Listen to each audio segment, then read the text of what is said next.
नमो विष्णुपादाय कृष्णपृष्ठाय भूतले श्रीमते जय पताका स्वामी नीति नामिने नमो आचार्यपादाय निताय कृपापदायिने गौरपता धर्मोदय नगर गाम तारिणे। তো আমরা যে দ্বাদশ মহাজনের কথা শুরু করেছিলাম, তো প্রথম মহাজন যিনি ভগবান বরবদকসায়ী বিষ্ণুর নাভি কমল থেকে উৎপন্ন হয়েছিল, তিনি হচ্ছেন ব্রহ্মা। তো আজকের দ্বাদশ মহাজনের যে ব্রহ্মার যে দ্বিতীয় পাঠ, সেটা নিয়ে আলোচনা করব। যে ব্যক্তি, ব্রহ্মা বলছেন, যে ব্যক্তি প্রতিদিন শ্রীকৃষ্ণকে পূজা করে এবং শ্রীকৃষ্ণ চরণামৃত প্রসাদ মহাপ্রসাদ গ্রহণ করে, সেই মহাপবিত্র। হে নারদ, কৃষ্ণভক্ত যে বংশে জন্মগ্রহণ করে সেই বংশ পবিত্র হয়। জগতে যে ব্যক্তি কৃষ্ণ ভজনা করে না, তার তপস্যা ও কর্মপ্রচেষ্টা, তার পরিশ্রম বৃথা। গঙ্গাজল যেমন মদের ভাণ্ডকে পবিত্র করতে পারে না, সেরকম বৈদিক কর্মকাণ্ডীয় যজ্ঞ, উপবাস, তপস্যা, ব্রত, দান, শুভকর্ম এসবই অভক্ত ব্যক্তিকে পবিত্র করতে পারে না। শ্রীকৃষ্ণে যে ভক্তিপরায়ণ নয়, সেই ব্যক্তি যদি তীর্থে স্নান করতে যায়, তবে তীর্থ বিচলিত হন। বসুন্ধরা অভক্তের ভারে দুঃখে কম্পিত থাকে। হে বৎস, শ্রীকৃষ্ণেরই কথা বেদ ও শাস্ত্রের সারবস্তু। হে মহাত্মা, স্বপ্নে ও জাগরণে যে ভগবান শ্রীকৃষ্ণের চিন্তা করে, তিনি নিষ্পাপ হয়ে জগৎকে পবিত্র করেন। ভগবানের সুদর্শন চক্র সেই মহাত্মাকে সুরক্ষিত করেন। শ্রীকৃষ্ণের নিরন্তর স্মরণকারী ভক্ত অপেক্ষা আত্মা, প্রাণ, দেহ, লক্ষ্মী, সরস্বতী, আমি, মানে স্বয়ং ব্রহ্মা নিজেকে বলছেন, শিব, তার কাছে কিছুই নয়। পরম প্রভু শ্রীকৃষ্ণ হচ্ছেন ভক্তগত প্রাণ এবং ভক্তগত হচ্ছেন শ্রীকৃষ্ণগত প্রাণ। ভক্ত শ্রীকৃষ্ণকে ধ্যান করেন, শ্রীকৃষ্ণ ভক্তের ধ্যান করেন। হে নারদ, যারা কৃষ্ণ সেবা পরায়ণ নয়, তাদের জ্ঞান, তাদের তপস্যা, তাদের ব্রত, তাদের নিয়ম, তাদের তীর্থস্থান, তাদের পুণ্যকর্ম সমস্তই নিষ্ফল। যারা ব্রাহ্মণ অথচ কৃষ্ণভক্ত নয়, তারা ধর্মভ্রষ্ট পতিত জীব। কৃষ্ণভক্তিহীন ব্রাহ্মণ অপেক্ষা স্বধর্মাচারীশীল চণ্ডাল, ম্লেচ্ছ, এমনকি কুকুর ও শূকরেরাও ভালো। হে নারদ, ধর্মহীন ব্রাহ্মণেরা যা আহার্য রূপে গ্রহণ করা উচিত নয়, সেইগুলিও তারা ভক্ষণ করে। প্রতিদিন বিপরীত ধর্মাচার দ্বারা তারা পতিত হয়ে চণ্ডাল অপেক্ষা অধম হয়ে থাকে।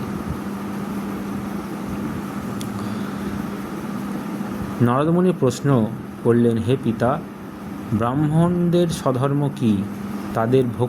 তাদের ভক্ষ্য বস্তু কি? ব্রহ্মা বললেন, হে পুত্র, ব্রাহ্মণদের নিরন্তর কৃষ্ণ সেবা করাই স্বধর্ম। এজন্যই অন্য লোকেরা ব্রাহ্মণদের সশ্রদ্ধ সম্মান করেন। ব্রাহ্মণের উচ্ছিষ্ট পদ্ধৌত জল পান করে থাকেন। ব্রাহ্মণরা প্রতিদিন শ্রীকৃষ্ণকে ভোগ নিবেদন করেন এবং শ্রীকৃষ্ণ প্রসাদই তার আহার্য বস্তু। নারদমুনি প্রশ্ন করলেন, হে পিতা, ব্রাহ্মণরা যদি প্রত্যহ কৃষ্ণ প্রসাদ না গ্রহণ করে অন্য খাবার গ্রহণ করে, তাতে দোষ কী? ব্রহ্মা বললেন, পণ্ডিতেরা সেই খাদ্যকে অখাদ্য বলে বর্ণনা করেন। সেই অন্ন বিষ্ঠাসম, সেই পানীয় মূত্রসম হয়। কোল, ভিল, স্ম্লেচ্ছ, চণ্ডালেরা ভগবানের অনিবেদিত অন্ন, রক্তমাংস জাতীয় অমেধ্য বস্তু ভক্ষণ করে থাকে। কিন্তু ব্রাহ্মণ যদি সেই বস্তু ভক্ষণ করে, তবে চণ্ডালের থেকে অধম বলে গণ্য করা হয়।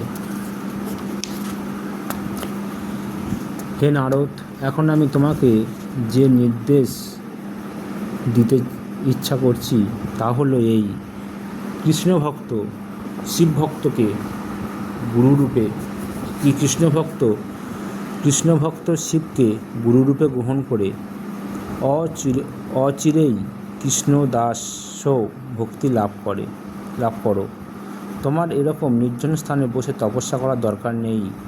কৃষ্ণভক্তি দুঃখময় সংসার সমুদ্র উত্তরণ হওয়ার নৌকাস্বরূপ, গুরুদেব যেখানে কর্ণধার স্বরূপ। হে নারদ, তুমি যে দৈববাণী শুনেছ, দেবী সরস্বতী তোমার উদ্দেশ্যেই সেই কথা বলে প্রস্থান করেছেন। শ্রী ব্রহ্মা যখন নারদকে এই সমস্ত কথা বলেছিলেন, তখন ব্রহ্মার পুত্র সনত কুমার বললেন, হে পিতা, আমি কোনো কথা বুঝতে পারিনি, দয়া করে আমাকে পুনরায় বলুন। শ্রীকৃষ্ণকে যে আরাধনা করেছে তার আর তপস্যা করা অনর্থক, এবং যে শ্রীকৃষ্ণকে আরাধনা করেনি তারও তপস্যা ব্যর্থ হয়। যদি এই দুইজনই তপস্যা রহিত হয়, তবে তপস্যা স্থানে কী ধরনের লোকের প্রতি নির্দিষ্ট থাকল? ব্রহ্মা বললেন, হে বুদ্ধিমান, তোমাকে পুত্ররূপে পেয়ে আমার জীবন ধন্য। আধারিত কথাটিতে আ শব্দের বিশেষ রূপে রোধিত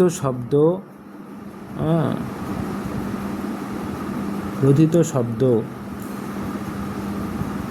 প্রাপ্তবাচক হয়।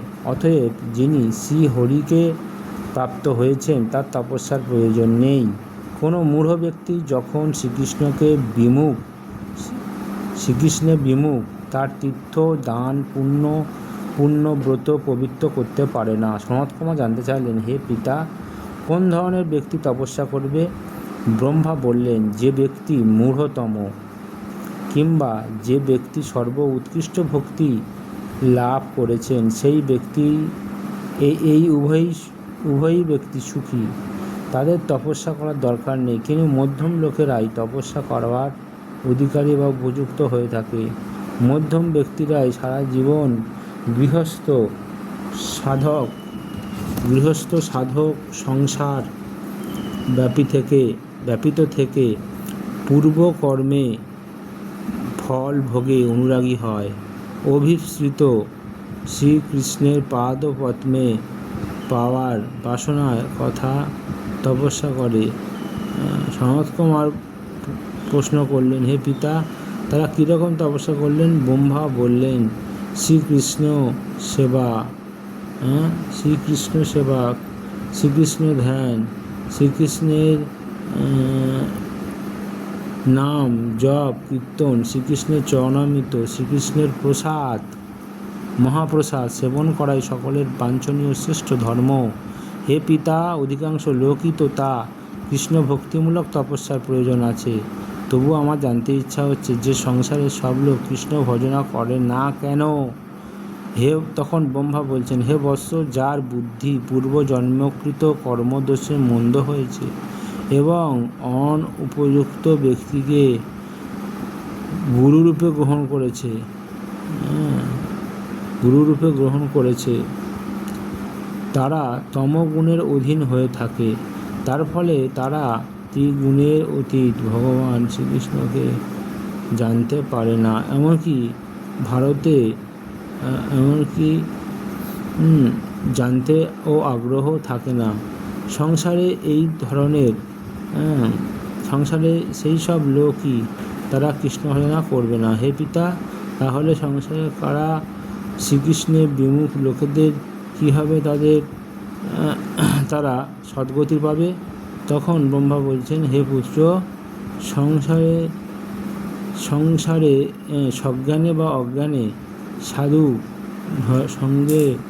সাধু সঙ্গক্রমে কিংবা সৌভাগ্যক্রমে কেউ যদি অপ্রসাদভোজী না হয়ে কৃষ্ণ ভক্ত প্রসাদভোজী হয়, তাহলে তার হৃদয়ে সমস্ত পাপ ক্ষয় হবে। সে দেহত্যাগের পর দিব্য রথে করে গোলক বৃন্দাবনে কিংবা বৃন্দাবনে উৎকৃষ্ট কোনো গ্রহলোকে স্বেচ্ছামতো গমন করতে সমর্থ হবে। জয় শ্রীকৃষ্ণ চৈতন্য প্রভু নিত্যানন্দ শ্রী অদ্বৈত গদাধর শিবাসাদি গৌর ভক্তবৃন্দ। হরি বল প্রণাম।